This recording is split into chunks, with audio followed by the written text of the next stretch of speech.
Protecting what matters most is the mission that matters most. At Lockheed Martin, we know today's threats come from behind, above, and below, and we make sure those who serve stay ahead of them by connecting platforms necessary to dominate every domain across air, land, sea, space, and cyber, using technologies that protect in the same moment they detect. The mission is a safer, more secure world. Our promise is to help make it happen.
Good morning, ladies and gentlemen. Could you please take your seats?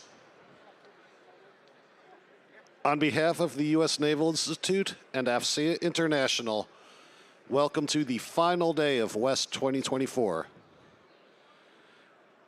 Before we begin this morning's program, we have a few administrative announcements. If you're just joining us today, make sure to download the event app sponsored by Deloitte. The QR code can be found on signs outside this room and throughout the exhibit hall. The app is the best place to get the latest West program information and updates, including details on the West Theater on the exhibit floor in the front of the 900 aisle, the Navy IW Pavilion and Theater at the rear of the 1100 aisle, the Marine Corps Pavilion and Theater at the front of the 2800 aisle, and the DISA Pavilion and Theater at the end of the 2600 aisle.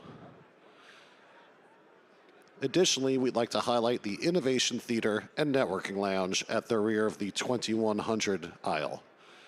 The app has details on the sessions throughout the day in all of those spaces where you can hear about current and future systems and capabilities directly from Navy and Marine Corps leaders. We would like to thank Anduril Industries for providing Wi-Fi for our participants this week. The SSID and the password are located in the show guide and also on the screens on either side of the stage. Visit USNI News and the AFCEA website for news and summary reports from events from this week. Additionally, recordings and presentations from the conference are available on the conference website and also on the West 2024 YouTube channel. We would like to recognize the many sponsoring companies who help make it possible to bring this important event to San Diego. We would particularly like to acknowledge Lockheed Martin for sponsoring this morning's keynote. Ladies and gentlemen, please join me in a round of applause for Lockheed Martin and for all of the West sponsors.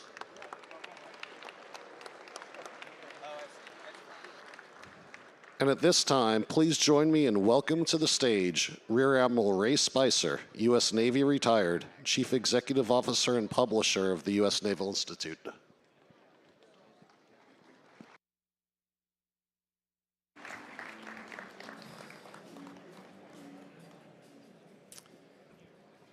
Good morning.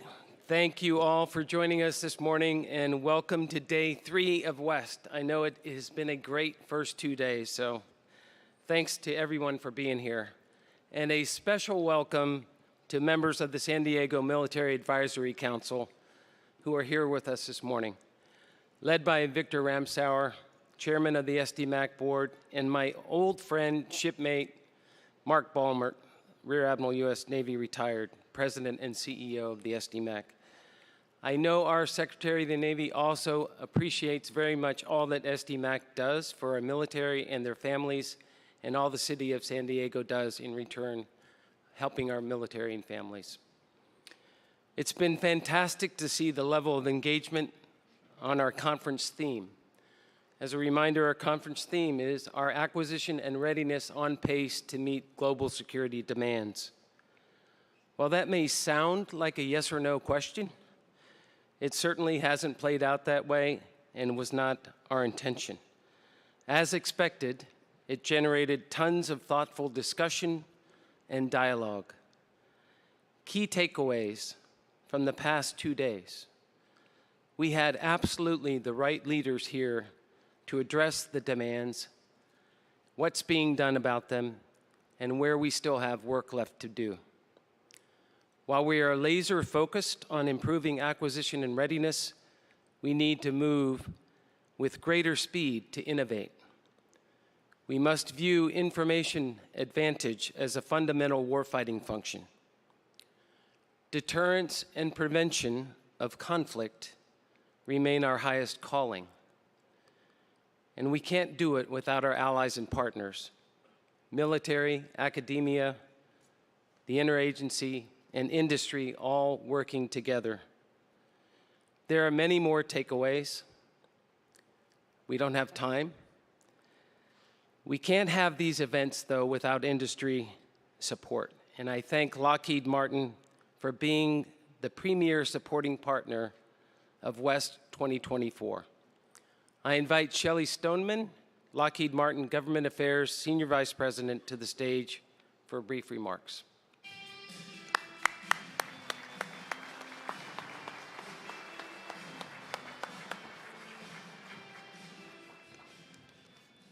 Thank you so much, Ray, and good morning, esteemed colleagues and distinguished guests. As Ray said, I'm Shelley Stoneman. I'm the Senior Vice President of Government Affairs at Lockheed Martin. It is truly an honor to be here today at West 2024, my first West, but certainly not my last, and actually to be here in my childhood hometown of San Diego. Well, really fun to be back and actually hear from our mayor. So this venue, of course, is where we collaborate and pull our collective focus to address some of the most pressing challenges in maritime defense, such as the theme that Ray just covered. Our acquisitions and readiness on pace to meet global security demands. At Lockheed Martin, we understand that the velocity of change is accelerating, and staying ahead of these evolving challenges is crucial. As such, we advocate for 3 priorities embodied in our 21st century security strategy and fully aligned with Secretary Del Toro's vision for maritime statecraft in the 21st century. First, the concept of anti-fragility is crucial for our industry. It's about creating a defense ecosystem robust enough to swiftly ramp up production of key systems in response to an unpredictable global security landscape. Second, the aggressive adoption of 21st century digital technologies through a modular open architecture is a game changer, allowing for seamless collaboration and interoperability among the United States, our international allies, and industry. Finally, fostering deeper collaboration with allies and partners, particularly in establishing production and sustainment facilities in allied nations, is more than a strategic necessity. It's a pathway to global defense synergy, situating critical resources closer to potential theaters of operation and reinforcing the collective security framework. The Trilateral AUKUS agreement, for example, offers great opportunity to promote deeper information sharing and technology collaboration, foster deeper integration of security and defense-related science and technology between our industrial bases and supply chains. By embracing these strategies, we will collectively ensure that our acquisition and readiness are indeed aligned to pace ever-evolving global security demands. Thank you all for the collaboration over the last few days. I look forward to continuing that important work in the future. Now let me welcome Ray back up for our introduction.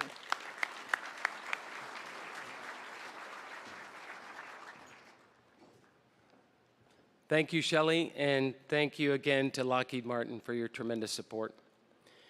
It's now my great pleasure to introduce this morning's keynote speaker, a 1983 graduate of the United States Naval Academy. Secretary Carlos Del Toro served 22 years in the Navy as a surface warrior, including command at sea of USS Bulkley, DDG-84. He served ashore as Senior Executive Assistant to the Director for Program Analysis and Evaluation in OSD. He served as Special Assistant to the Director and Deputy Director of OMB, where he helped manage budgets for the DoD, Department of State, CIA, DIA, the NRO, and the Peace Corps. Post-active duty, he founded SBG Technology, providing solutions and analysis for issues ranging from shipbuilding to space systems, cybersecurity, health, and training.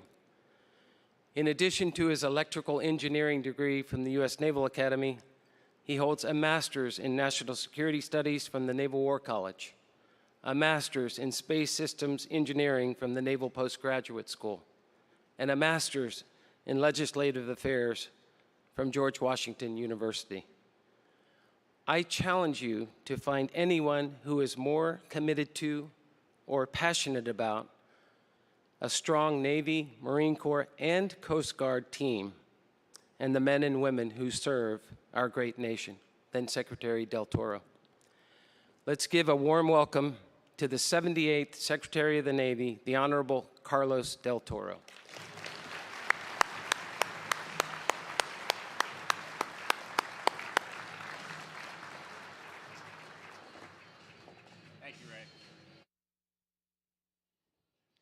You know, as Ray was calling out my many master's degrees, all paid for by the United States Navy, by the way. So for all of you who have children, grandchildren, great-grandchildren, can you get them to join the Navy and Marine Corps, please? But I was reflecting on my master's in legislative affairs at George Washington University. I was trying to actually see if I can get a law degree in a couple of years, but it was just too hard to do at night while I was a program manager at SPAWAR, now Information Warfare Systems Command. So there's this program called Legislative Affairs, and I said, let me give that a try, right? Never thinking, boy, would I ever use that again in my career? Okay, it's come in very handy. Let me begin by saying how wonderful it is to be here in this great city of San Diego. And you heard the mayor say all the things that is great about this amazing city. But you know, for us in the Navy, we are stewards of our communities. And we have a responsibility to work very collaboratively with the communities in which we live. And I'll tell you, the relationship here between the city of San Diego and that of the Navy is truly the gold standard for what it should be in every city and every installation around the world. And I'm just so grateful to all of you here in San Diego for fostering that very positive relationship. Also want to thank Ray for your leadership here of this amazing institute that you now have taken possession of. And we're deeply grateful for what you do there at the Naval Academy and representing the best interests of our Navy across the world. Thank you so much for that. Okay, next thing I want to do before I go into my speech is I want to ask every active duty service member, Marine Corps, Navy, or any other service that you're from, to please stand up for 1 second.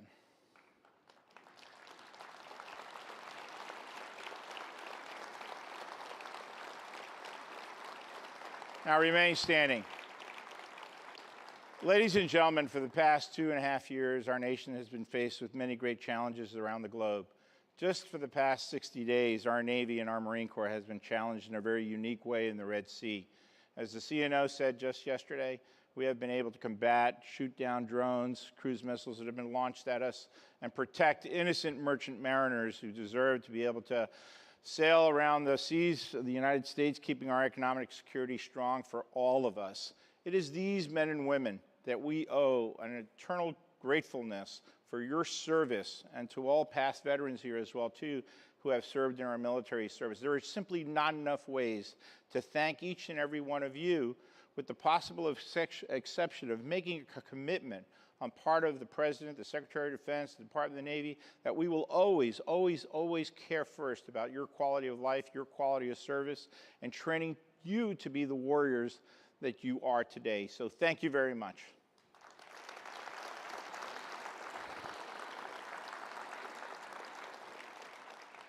Now, the theme of this year's conference poses a question that I myself spent an inordinate amount of time in the Pentagon and everywhere else thinking about. Are acquisitions and readiness on pace to meet global security demands? And I was very enthusiastic about the discussions that were had yesterday on this topic. Now, I pose a second question to you, to perhaps ask, is industry doing everything it can to meet the challenge at the required pace as well? Because at the end of the day, we are one team, government and industry and local civic governments working together. As I said last month at SNA, we face a comprehensive maritime power today that demands the same rigor in our strategic planning that leaders like Chester Nimitz, William Sims, and Ernest King applied during war games between world wars. Fleet Admiral Chester Nimitz once said that hindsight is notably cleverer than foresight. Well, I will submit to you that history is forged in the crucible of action, not in the comfort of hindsight. And as we develop our new approach to maritime statecraft, it is absolutely necessary that we have the leaders in the Department of the Navy and the Navy and Marine Corps and in industry who can identify, propose, act decisively on the best courses of actions, and more importantly, execute effectively on behalf of our sailors, Marines, and all Americans, with a really big focus on execution. My 17 years in the private sector, I always said that it's necessary to properly plan, right? The 6 Ps, you all know that. But execution matters, and we all have to be focused on execution during these very difficult times. As we all know, sea power advances the security and prosperity of the nation. Understanding and leveraging its political influence must shape our approach to operations every day short of war. All of us, from seaman recruit, private, ensign, second lieutenant, to admiral, general, master chief, sergeant major, secretary of the Navy, we all, and each and every one of you in this room, plays a critical role in that responsibility. The operations in the Red Sea over the past 3 months illustrate perfectly how investments and decisions that were made by naval leaders and people in industry 30, 40 years ago impact our operations today. The backbone of our air defense fleet, the Aegis Combat System, first became a program, then named the Advanced Surface Missile System 60 years ago today. 51 years ago, the first model of the spy radar was installed on USS Norton Sound. Now, while our sailors have performed with exceptional professionalism, the systems of six of our coalition Navy destroyers used to shoot down scores of anti-ship cruise missiles, ballistic missiles, and drones launched by the Houthis can be traced back to the 60s, 70s, and 80s. We can trace them to moments when visionary naval leaders such as Admiral George Anderson and then Captain Wayne Meyer, who I had the privilege of meeting before I took over command of Bulkley, made increasingly consequential decisions that still impact our Navy and our Marine Corps today. Today, we face decisions in shipbuilding, maintenance repair, and the future of the fleet that will impact and shape the Navy in the 2050s and beyond. Have no doubt about it. And while Congress has so far avoided a painful and disastrous government shutdown, a full-year continuing resolution would be monumentally damaging to our efforts to build and maintain the fleet of today, much less the fleet of the future. If Congress does not pass a full-year budget, we will face a deficit of over $40 billion in sequestration cuts and misaligned funds. And we can talk till we're blue in the face about all the great things that we're doing, but without the money to do it, it's nothing but a PowerPoint presentation. Without our full budget, our safety and readiness will suffer at a time when we are ill able to afford it. Lost time and readiness cannot be bought back through future funding. The American people expect the Navy and Marine Corps to be ready to respond in defense of our national interests. And we must have the funding to rise to the significant global challenges that we face today. We need the House of Representatives to now do its job so that lives are not placed at risk tomorrow in the Red Sea or on the battlefields of Ukraine. In Europe, Russia's illegal war of aggression continues in Ukraine. I cannot overemphasize how we all must continue to call on the House of Representatives to pass legislation in the coming days to support our Ukrainian partners in their battle against Russia. Democracy in Ukraine, Europe, and indeed democracy throughout the whole world depends on this support, and it is critical to do so. And in the Indo-Pacific, as stated by Admiral Paparo just yesterday, the People's Republic of China remains our pacing challenge and continues to behave provocatively. China today seeks to exploit its growing economic and military power to coerce its neighbors and threaten their interests while undermining our alliances and our security partnerships. Earlier today, in Japan, Vice Admiral Thomas, who I nominated to be 7th Fleet, turned over command of 7th Fleet to Vice Admiral Kacher. I cannot imagine a more capable officer taking command of our forces in that critical theater as we continue to work for a free and open Indo-Pacific. I am grateful to the work that actually Admiral Thomas has done these past years. In his most recent sea tour as commander of Task Force 76, Admiral Kacher was a key architect of a remarkable prototype operation which pioneered a new approach to support our partners' civilian vessels in standing up to the PRC's coercive maritime insurgency in the South China Sea. Admiral Kacher combined diverse naval and Marine Corps forces at his disposal to establish and maintain a persistent presence and determined support of a Malaysian partner facing heavy Chinese pressure to abandon its lawful exploration of its offshore resources. And of course, we see what China continues to do in its behavior in the South China Sea. Now, under my leadership as your Secretary of the Navy, we are delivering the forces our operational commanders require to defend our interests around the world against the threats that we face every day. My job as your Secretary of the Navy is to provide capabilities and personnel to our combatant commanders around the globe so that they can fulfill our missions. Now, just as one example, this past year, for the first time, we deployed 6 littoral combat ships, now armed with naval strike missiles west of the international date line, working with Admiral Paparo in the Pacific. These vessels play an essential role in providing persistent presence and working alongside key allies such as the Philippines. And I'm grateful to our Marine Corps, who also has stepped up to the plate at the very last minute to provide the humanitarian relief that's necessary in the Philippines right now. Let me underscore that maritime statecraft is about using naval power to deter and prevail without fighting. And I hope to soon deploy those LCSs with mobile launchers on the back of those LCSs to be able to fire even more lethal missiles if called upon to do so, and that's what we're going to be working on next. As our National Security Advisor, Jake Sullivan, recently described, we aim to manage our competition with the PRC while defending our national interests, standing with our allies, and upholding a free and open international order, not just for ourselves, but for all nations.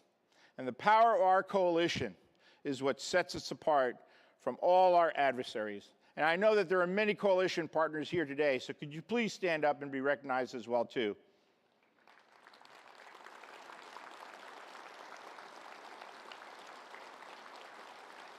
Thank you. The work that we are today doing in the Red Sea, whether it's part of our task force or the European Union task force, is essential to our success. Now, to maintain a global sustainable maritime posture, we must continue to innovate and invest in capabilities that keep our ships at sea, especially as their weapon magazines run low. The capability to rearm rapidly our missile shooters at sea using our time-proven and singular advantage in connected replenishment and revolutionized surface warfare. Rearming our missile combatants at sea will make our fleet more lethal and more present, sending an unmistakable signal to our allies and deterring our adversaries.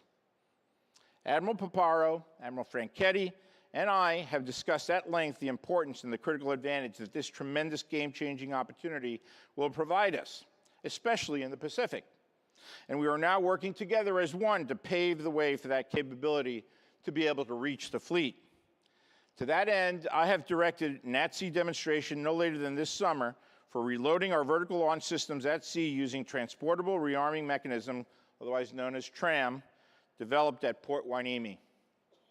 As we move deeper in this critical decade, the near-term deterrent effect of fielding TRAM in the fleet cannot simply be overstated. You don't have to look any further than the dozens of missile engagements conducted already in the Red Sea by our destroyers to realize that a capability like TRAM is long overdue. We simply cannot afford to lose the time that it takes to actually send a ship back to Rota in this case, or even to Saudi Arabia to be able to reload missiles. While TRAM delivers an at-sea missile reload capability to the fleet, we also look forward to working with industry to improve our missile supply through efforts like Naval Modular Missile Program. NMM standardizes components across the family of naval missiles, streamlining production and bolstering our supply chain as our demand for weapons continues to grow. Fueling our fleet for sustained operations is simply equally crucial. We've recently awarded the contract for the 9th John Lewis class oiler, and initiatives like the Modular Console Adapter Kit and Modular Fuel Delivery Station will further boost our refueling capability. MCAC, which is easily and rapidly installable, will allow commercial tankers to refuel our combat logistics force, while MFDS will enhance tanker capability with our entire fleet. The key to success has always been, in every conflict that we have war, logistics. And this is what we're trying to do to better improve our Navy and Marine Corps. These game-changing initiatives, TRAM, NMM, MCAC, MFDS, will solidify our maritime dominance and act as a powerful deterrent to our adversaries and will be operational within 2 to 3 years. Of course, maybe I'll still be the Secretary of the Navy then. That was a joke. You can laugh. Beyond immediate operational needs, we're also tackling the long-term health of American shipbuilding. This isn't just a Navy priority. It's a national imperative for our country. And I'm driving innovation to change our outdated shipbuilding and repair paradigm. In November, I convened the inaugural meeting of the Government Shipbuilders Council. 4 different cabinet departments: Defense, Transportation, Homeland Security, and Commerce. And our 5 government shipbuilding partners: MARAD, Coast Guard, NOAA, and I even invited the United States Army. That's another joke. You could laugh too. And we met to discuss our common challenges in surface ship construction and share best practices. And we're working with our international partners as well. My team's recent visit to BAE's facility in the United Kingdom and my upcoming trips to Japan and South Korea next week underscore our commitment to learning from collaborating with global leaders in shipbuilding. We need greater investment in our commercial and naval shipbuilding industry if we are to build a more lethal and a bigger Navy, and we need to start that journey now. Last weekend, I also had the opportunity to visit Pearlson Shiplift in Miami, Florida, to learn about technology with applications to improve the efficiency of our ship and our submarine maintenance enterprise. Their work in coordination with NAVFAC includes project development to address our need for expeditionary repair of both our forward deployed crews and uncrewed systems as well, too. And our shipbuilders are also taking note and making investments. Fincantieri just completed installation of Shiplift in Wisconsin, and last week Austal USA decided to invest in a shiplift system for the future of steel vessel construction programs. We've also launched the first of its kind White House-led initiative on shipbuilding, both naval and commercial shipbuilding. As part of my cabinet-level awareness and advocacy campaign, I've met with leaders across the administration on the need to take collective action to restore our comprehensive maritime power and the long-term health of American naval shipbuilding, all as part of our national maritime statecraft. Now, some of you may ask, how is it that we got to where we are today? Well, in the early 1980s, someone decided that it's a wonderful idea to leave naval shipbuilding to the marketplace. And it worked. The marketplace took over. And China started investing in naval shipbuilding, commercial shipbuilding, and they had all the advantages. Cheap labor, no regulation. They could make a decision, and tomorrow a new shipyard would be constructed, and they actually capitalized the entire market. Thank God our naval shipbuilders here in the United States did everything that they could to keep pace, but they suffered tremendously in the commercial shipbuilding industry. And thank God our allies in Korea and Japan were able to successfully build the industries that they have built. But we have to, as a nation, get to a better place if we have any expectation that we will actually build the necessary commercial ships that will be necessary in a conflict, in addition to growing a bigger Navy for our United States. So now let's focus for a moment on the role that you and industry play alongside all of us. We in the government will not reach our goals, nor will we succeed in our mission without you as part of our team. We need the brain power and the muscle of industry and academia. Your expertise, your time, your resources are vital for developing the cutting-edge technologies that we need. And if you haven't noticed by now, I'm a big supporter of innovation to try to do things differently to get to a better place. As a former small business owner, I know a strong business case also matters to serve as the foundation for that engagement. And that is why, since I've come in as Secretary of the Navy, I have remained committed to providing you and industry clear requirements, robust pipelines for the future, and strong, stable investments. However, I also need industry to do your part as well to provide a proper return on investment for the American taxpayer. I need you to deliver platforms and capabilities on time and on budget without excuses. Yes, COVID had a negative impact on our country, on the world, on the supply chain, but we need to move now beyond COVID. I need industry to make the necessary investments, significant investments, to recruit and retain your own people more effectively than you have in the past. It may not be all of you in this room, but overall, many of you are making record profits, as evidenced by your quarterly financial statements. And while I am very happy for you, you can't be asking the American taxpayer to make even greater public investments while you continue, in some cases, to goose your stock prices through stock buybacks, deferring promised capital investments, and other accounting maneuvers that to some seem to prioritize stock prices that drive executive compensation rather than making the needed fundamental investments in the industrial base in your own companies at a time when our nation needs us to be at all ahead flank. We need to work together, government, industry, to develop the shipbuilding industry base that we need now and well into the future. You need to deliver ships, aircraft, and submarines on time and on budget. Yes, I have an overall responsibility over oversight, but it's your job to deliver those platforms on time. And you need to innovate. That's why the Department of the Navy's commitment to rapid innovation presents an unparalleled opportunity to work with us as partners. Several commands, including ONR, Naval X, the Naval Innovation Center at Monterey, the Marine Corps Innovation Unit in Troy, New York, the Rapid Capabilities Office, the Distributed Capabilities Office, Disruptive Capabilities Office, are all actively collaborating with industry to identify and address these capability gaps.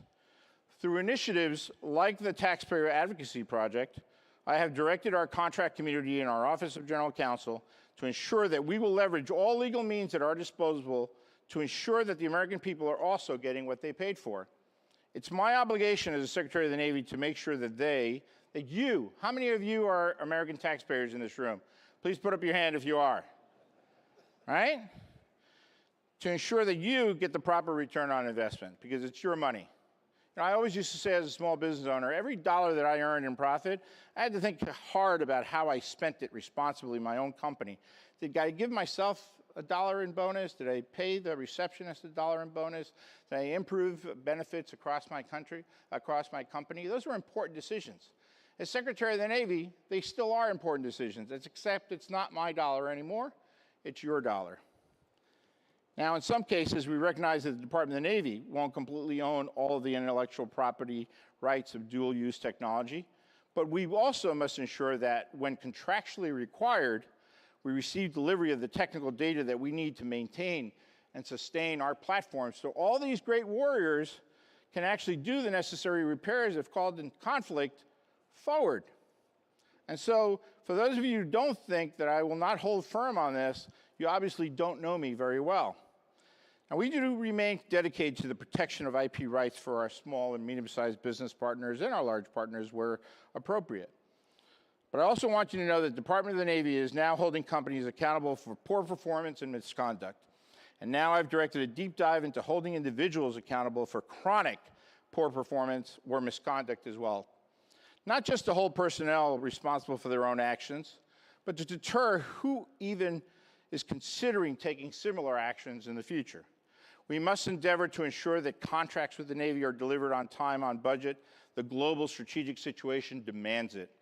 I am personally committed to a fully integrated team, sailor, Marine, civilian, contractor, and industry, working together to support our warfighters. And each and every one of you know how passionate I am about building good teamwork between industry and the government. In fiscal year 2023, you saw record investments in contractor awards. And I'm particularly proud that we added nearly 1,000 new small businesses to our Navy industrial team, a testament to our Office of Small Business Programs.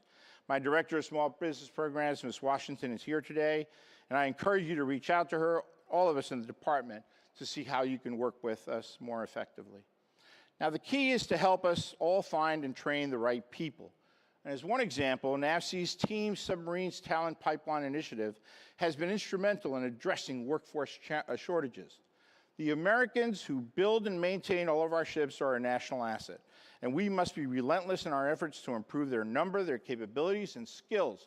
And know that I am aggressively and actively working with cities and counties all across the country to help build the type of environment that will foster training pipelines so that your companies can actually seek the type of employees that they need to have. High-paying, high-skilled, new-collar jobs that restore America's manufacturing prowess are a priority for this president, this administration, combining traditional blue-collar trades with cutting-edge technologies. We must reignite our manufacturing prowess in this country, and we need 150,000 new qualified workers to choose a career in shipbuilding over the next 10 years to actually make that happen. And I do pray that the Congress actually comes together and does not remain divided in ways so that we can actually improve immigration reform in this country so that all of you can have the blue-collar workers that you deserve that have been part of our nation's history since the very founding of our country. Pre-apprenticeship, registered apprenticeship, and labor management programs are critical tools to help fulfill this labor demand. And as we're developing these skill sets throughout our shipbuilding workforce, we must continue to leverage our nation's advantage in technology and innovation in the maritime domain. And this includes working to secure our systems and our industrial base also within the cyber domain. Now look, the shipyard that I remember from my active duty career is quickly disappearing. And I spent a year and a half working in a shipyard. Perhaps the only Secretary of the Navy has actually ever overseen the construction of a ship, overseen. Advances in modeling, virtual reality, artificial intelligence will allow us to reduce costs, optimize systems, and improve interoperability. And as we gather here this morning, we have nearly 100 ships under contract, 100 ships under contract, and over 50 in construction, including Ford, Constellation, San Antonio-class LPDs, which will hopefully be back in the budget, Arleigh Burke-class destroyers, Columbia-class SSBNs, and Virginia-class SSNs. Last year, we commissioned the first Flight III destroyer, the Jack Lucas, which marks an important milestone in that class's already storied history and represents the most technology-advanced surface combatant ever built. And 1 year ago, we installed the first SPY-6 radar on an amphibious ship, the future USS Richard M. McCool LPD-29. But that isn't all. We continue our initiatives to build a hybrid manned and unmanned fleet that both Admiral Franchetti and Admiral Paparo spoke about just yesterday. This is very exciting. This is the future of our Navy and our Marine Corps, unmanned in so many different ways. So let's be frank, the hybrid fleet is already here. It's not a future state, a list of capabilities, or a fanciful concept drawn up by strategists. This transformation is evident in the Indo-Pacific, Middle East, Caribbean, and Latin America, where unmanned systems are seamlessly integrating into our operations.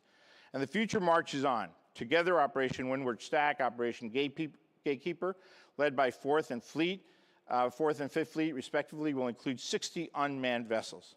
And the best thing about these unmanned vessels, for all our admirals and generals, is that they pull in a port and there's absolutely no Liberty incidents whatsoever. It's true, right, Admiral Paparo?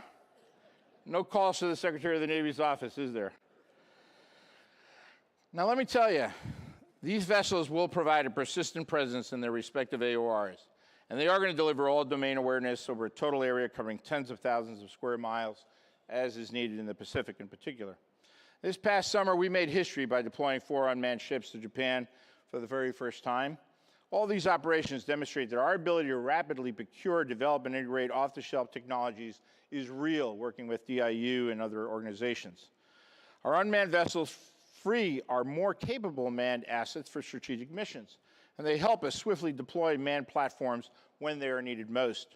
Every operation, every test, every deployment of an unmanned platforms allow us to validate its effectiveness against a challenge that we face in the maritime domain. And best of all, like I said, no Liberty incidents. But innovation is more than gadgets, gizmos, or whiz-bangs. Innovation is about culture, about changing the culture. It's about fostering an environment where the status quo is never sacred, every voice is heard, and every idea is explored. We need to empower our sailors and Marines to think differently, to think strategically, to challenge the status quo, and to really ask, why can't we do this better? That's why we established the Department of Science and Technology Board, chaired by former Secretary of the Navy Richard Danzig. And they're already tackling many of these tough questions, looking at our most challenging issues across the Navy. So, in many cases, the program has scheduled early integration testing events at available land-based test sites also. These test events are intended to assess network cybersecurity controls and reduce shipboard integration risk for government and contractor-furnished equipment as well when we're dealing with COTS and unmanned. More so, we're leading the effort on securing our weapon systems as well, too, and critical infrastructure led by my acting principal cyber advisor, Mr. Scott Pierre, because cybersecurity matters. We recently released an overall cyber strategy for the first time to enhance our posture and get after this key issue as well, too. As we push deeper into this critical decade, we have the con in the eye of the storm. The challenges that we face are complex, demanding, and ever-evolving. Among all the challenges, one thing must remain constant: the unwavering commitment of our nation to uphold the values of freedom, security, and prosperity. Our acquisitions and readiness are the bedrock of our national security. We're not just building ships, we're forging a modern lethal fleet, agile, adaptable, and able to meet any threat on the horizon. Our logistics and our shipbuilding initiatives aren't just about jobs or creating a technical advantage. They're about guaranteeing a maritime force that can outmaneuver any challenge presented by any adversary around the globe. But at the heart of our efforts are our people, because human ingenuity is the basis for our success. The unwavering courage of our sailors and Marines, the dedications of our civilian workforce, and the strength of our partnerships with each and every one of you here in industry, these are the true metrics of our maritime advantage today and into the future. Last month,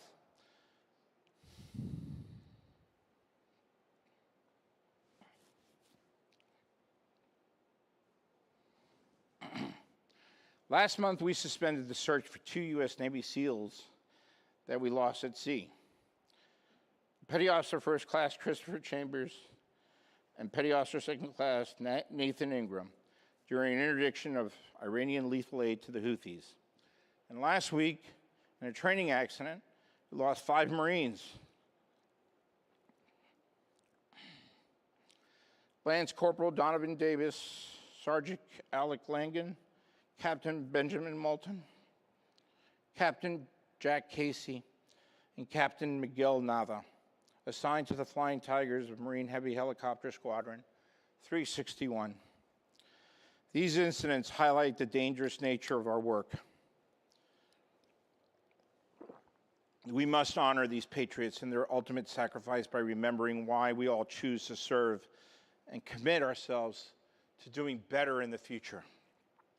I want to thank you all for your service to our Navy, our Marine Corps, and our nation. May God continue to bless us all with fair winds and following seas, and may God hold close all these great American patriots who serve our nation today in uniform. Thank you.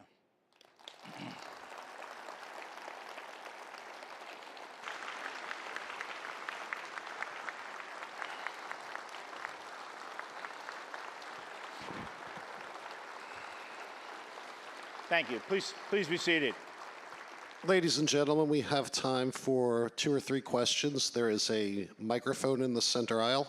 Oh, we'll You're take welcome about to queue 10. up. I just can't take 2. Who's got the first question?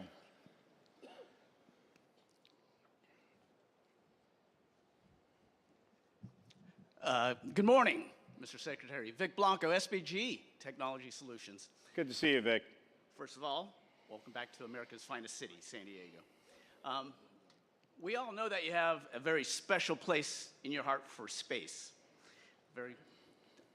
So with that, my question is, with the establishment of the U.S. Space Force and the real-world operational challenges we're facing today, where do you see Navy leveraging space and satellite communications, be it at the LEO, MEO, and GEO orbits, to enable our brave sailors and Marines? Absolutely. Space is critical to our ability to fight and defend our nation.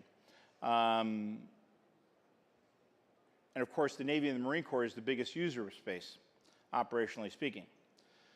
Just the MUOS telecommunications satellite alone provides tremendous capability to all our service members and all our services. It is the asymmetric advantage, and we have to continue to invest as a nation more in space and cyberspace.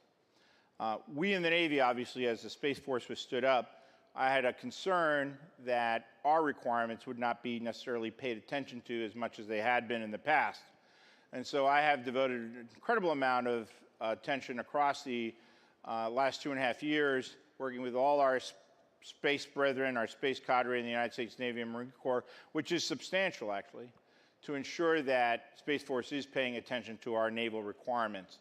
And we stood up a Space Forum at Navy Postgraduate School last year. There's going to be another meeting at the Space Forum where we invite stakeholders from the entire space stakeholder community to come to Monterey to talk about just this subject.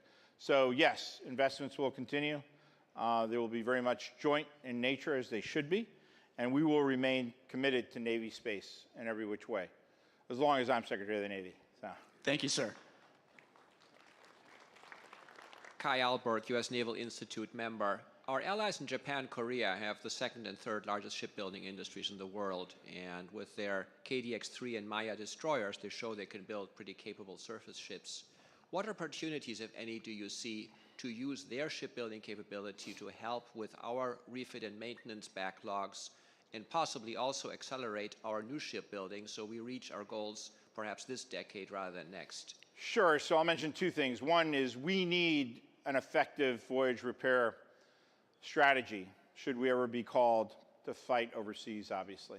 And we're not going to be able to just bring all our ships back to the United States and repair them. So in past years, we've been allowed 3 voyage repairs per year, basically, overseas. We're trying to get that increased now to 6 voyage repairs so that we can actually start doing voyage repairs in Japan and Korea, India, and other places as well, too, to ensure that it's a good relationship going into it before we ever are called to conflict. Hopefully never, but nevertheless, we have to be prepared for that. The second thing is that I think there's tremendous opportunities here in the United States where international shipbuilders can make investments. We see the investments that have been made by Australia. We see the investments that have been made by Fincantieri in the UK, and companies like BAE and Austal and others. And we think that there are also opportunities for investment opportunities on behalf of Korea and Japan to invest in smaller shipyards. And I want to thank the big shipyards really for taking a look at a whole team strategy of working with our small American shipbuilders across the country as suppliers to them so that we can accelerate the construction of our platforms, our submarines, our aircraft, or our ships at sea. So that's just 2 components of that National Maritime Statecraft Strategy. Thank you. Yep. Good morning, Mr. Secretary. To those of us that are in this room that are old enough to remember, there was a movie called Pretty Woman. And the movie was a love story, but there was a shipbuilding story within that story. A private equity guy is looking to buy a shipyard. Have you considered ways to incentivize private equity to invest in our shipyards and shipbuilding capacity? Those are conversations that actually I've been having with the NEC to see, how many more tools that we can create in the toolkit actually to incentivize investors, both U.S. investors and overseas investors, to invest in our shipyards. And I appreciate the correlation to, a love story on Valentine's Day weekend here too. So thank you. By the way, let me give you another, I've talked a lot already, obviously, but I want to give you another bit of advice. For those of you who think that you don't owe your wife, your husband, your loved ones, your mother, your whatever, a gift for Valentine's Day, it's not true. And there's still time before you get back home to do so, okay? So make sure you order something before you head back home. Thank you, sir. Morning, Mr. Secretary. Paul Rossbolt from Systems Planning and Analysis. I was going to ask you another shipbuilding question, but the 2 who ran up here in front of me asked the questions ahead of time. So I will shift to a different topic, which is recruiting. As you well know, we were very short last year and may be short again this year. What do we collectively need to do? How can we help you in recruiting? Well, I just told you that answer a little bit a while ago. How many of you have grandchildren? How many of you have children? How many of you have young friends in your neighborhoods? Honestly, I need to turn you all into recruiters. But let me tell you, I really I really congratulated our recruiting force in both the Navy and the Marine Corps. Of course, the Marine Corps met their goals last year, and it was tight, but they did it. They brought it across the finish line, and I'm very proud of what they did. In the Navy, we fell short, but the good news is that at the beginning of the year, I expected to fall short by 13,500, and actually I fell short by 7,500. Look, the fact is that we have a strong economy right now. It doesn't mean there aren't pressures in the economy, but unemployment is as low as it's ever been in decades. And when an economy is strong, it makes it hard to recruit people for the military. We've got companies, I won't mention them, right here in San Diego, for example, that are paying, $22 an hour. I came from a place up north where a very large aerospace company is paying $80 an hour for entry-level workers. That makes it hard to compete for that. Now, I'm not wishing that our country go into have a bad economy so that it could be easier for me to recruit. We need to get more innovative about how we're recruiting, and I think that our recruiting workforce is doing that. Admiral Cheeseman in particular is, I think, doing an extraordinary job. And it's all hands on deck, and I need each and every one of you to be recruiters for our Navy and Marine Corps. Notice I said our Navy and Marine Corps now, okay? Not anyone else right now. Thank you. Hi, Mr. Secretary. Patrick Tucker from Defense One. Good to see you again, sir. Good to see you. So also on shipbuilding, a few of the folks that I talked to in industry, a couple on Capitol Hill, and also think tanks, have suggested that at this point the gap between Chinese shipbuilding capacity and U.S. shipbuilding capacity is so great that an attempt to narrow that gap will ultimately not close it, and that strategy comes at the expense of full investment in disruptive technologies like unmanned systems that can be deployed at scale and far faster. So I know you'll speak frankly. So let me, What is your I always opinion of speak that? frankly. That's Yeah. a bunch of nonsense. Okay. You got to do both. I mean, just because we have a significant challenge between our shipbuilding industry and the PRC shipbuilding industry does not mean that we shouldn't do anything, right? We need to recapture that. We need to be innovative. We need to be inquisitive. We need to be engaged. I'll give you one small example. Just as part of my initiative, I discovered a law that's Title 46, where the Secretary of the Navy and the Secretary of Transportation today have the authorities, actually, if we deem that a particular ship has dual military use, to be able to provide incentive funding for that. So if a ship costs, say, $100 million to build here and it costs $80 million to build overseas, we could actually incentivize that U.S. shipbuilder with $20 million of investment so that it can be built here with American jobs. That's just one small example, okay? And of course we have to invest in unmanned technology, asymmetric technology, you know, all the things that we are actually doing in our Disruptive Capabilities Office and our Rapid Capabilities Office. But the fact is that you've got to do both. So that's my answer, and I'm sticking to it. Okay, thank you, sir. Good morning, Mr. Secretary. I'm a sergeant on Camp Lejeune over with 2nd Intelligence Battalion. My only question to you is, with Force Redesign 2030 coming up for the United States Marine Corps, that's calling for greater integration between our two branches. We're standing up whole littoral battalions. The Navy's 2 experimental littoral ships have been years behind and billions over budget. In the future, how are we planning to create new ships and allow our branches to integrate better? All right, first and foremost, we got to be accurate with our facts, with all due respect. Okay, the LPD program is not billions behind in funding. In fact, the LPD program has actually been one of our most successful programs that actually has remained on budget and on time. So that's fact number one. You got to look at the numbers, okay? You just can't talk about anecdotal stuff that's out there in the press or anywhere else, okay? But we owe a commitment to the Marine Corps to provide them the lift that they need in all different sizes and capabilities to be able to do so.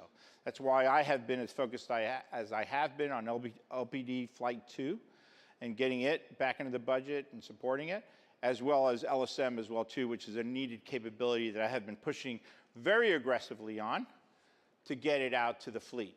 But the fact is that as Secretary of the Navy and as acquisition professionals that we all are, we also have a responsibility to make sure that we're putting out things that make sense. When we rush to decisions that aren't fully baked, we make big mistakes. And history, our history books are full of mistakes that have been made that don't deliver the type of capability that we need now to be able to combat our adversaries. So yes, I, like everybody, has a strong desire to go fast, fast, fast, fast, but you also have to be responsible to ensure that the capabilities that you're building actually deter the threats that you're trying to defeat, right?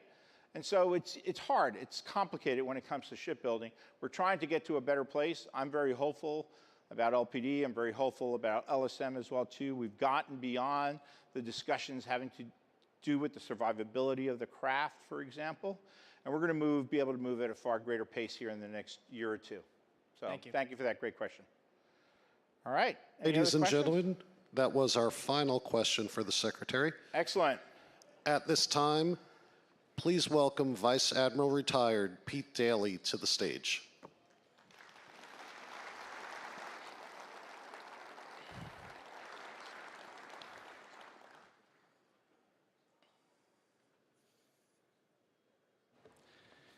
Ladies and gentlemen, for as long as I've known Admiral Daly, I've had nothing but tremendous respect for the contributions that he has made to our Navy. And it is no surprise to me that as he retired from our beloved Navy and took leadership of the U.S. Naval Institute, he continued that record of just delivering the most professional services to a Navy and a Marine Corps that he cares so deeply about. So it is my great honor to present to him this certificate of award. an appreciation of distinguished public service to the Department of the Navy. It's this Distinguished Public Service Award. To Vice Admiral Pete H. Daly, United States Navy. For distinguished public service as the Chief Executive Officer and Publisher for the United States Naval Institute from July 2011 through November 2023, Vice Admiral Daly devoted himself to upholding the Naval Institute's mission of providing an open forum through publications and seminars where ideas can freely be expressed and discussed to enhance the nation's defense and preserve the history and traditions of the sea services. His visionary leadership saw the Institute through difficult times by assembling an impressive team, raising a record amount of funding, overseeing the design and construction of Jack C. Taylor Conference Center, starting and nurturing USNI News, publishing foundational text and history books, capturing oral histories, digitizing and making available the Institute's rich content, and hosting world-class conferences and events, all while protecting the open and independent forum. And believe me, I know it's open and independent. Vice Admiral Pete Daly's tenacity, dedication, exceptional professionalism, total devotion to duty reflected great credit upon himself and were in keeping with the highest traditions of the Department of the Navy. Signed, me. Thank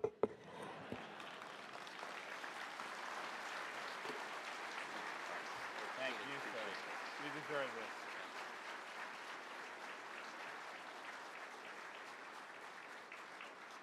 And while it has Pete's name on the certificate, Mrs. Daly equally shares in this certificate for her many years of service to our country. Thank you, Mrs. Daly. Ladies and gentlemen, please welcome Admiral Ray Spicer back to the stage.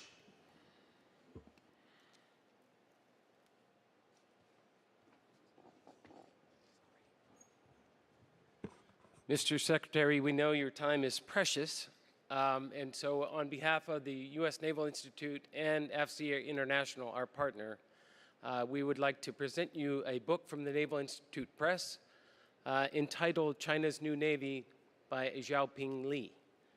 And now I have to reach down and get it.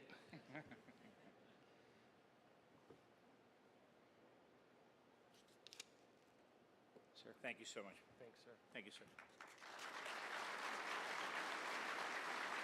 Thank you. Very